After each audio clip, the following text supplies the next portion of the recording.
जलगांव के जामनेर तहसील के बेटावद गांव में सुलेमान खान नाम के एक युवक की मौत के मामले की जांच के लिए एक विशेष जांच दल यानी एसआईटी का गठन किया गया है। पुलिस अधीक्षक ने बताया कि इस जांच दल की अध्यक्ष अपर पुलिस अधीक्षक कविता नेरकर है। इस एसआईटी में एक उप अधीक्षक, एक पुलिस निरीक्षक और 3 सहायक पुलिस निरीक्षक भी शामिल है।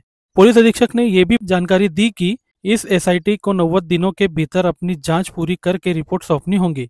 सुलेमान खान के परिवार, रिश्तेदारों और कुछ संगठनों ने मांग की थी कि मामले की गहराई से जांच की जाए, जिसके बाद ये एसआईटी गठित की गई है। सुलेमान खान के परिवार और संगठनों का आरोप है कि उसे बेरहमी से पीटा गया था। इस एसआईटी जांच से इस मारपीट की कई अनकही बातें और इसकी वजह सामने आने की उम्मीद है। आपको बता दें कि जामनेर के सुलेमान खान को 10 से 15 लोगों ने बुरी तरह से पीटा था, जिससे उसकी मौत हो गई थी। इस मामले में पुलिस ने मारपीट करने वाले 8 आरोपियों को गिरफ्तार कर लिया है और वे फिलहाल पुलिस की हिरासत में हैं। झकी अहमद, खानदेश टाइम न्यूज, जलगांव।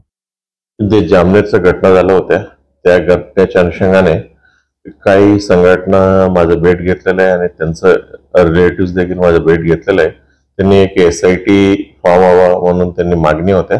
त्याच्या मागणीनुसार ॲडिशनल एसपी चाळीसगाव कविता नेरकरच्या अध्यक्षतेखाली 6 लोकांचा एसआयटी आम्ही कालच्या दिवशी बनवण्यात आदेशित करण्यात आलेला आहे आणि इन्व्हेस्टिगेशन ऑफिसर खासार पोलीस इन्स्पेक्टर राहणार आहे आणि ॲडिशनल एसपी, एसडीपीओ आणि त्याच्या मदतीनं 2 कॉन्स्टेबल आणि आणखीन एक एपीआय दर्जाचे अधिकारी राहणार आहे।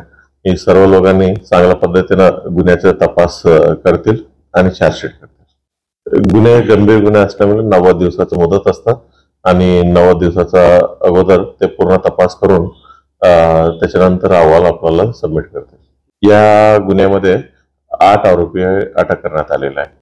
इन्व्हेस्टिगेशन चालू आहे, आणखीन काही निष्पन्न झाल्यावर त्याच्यावरती देखील कायदेशीर कारवाई करणार आहे।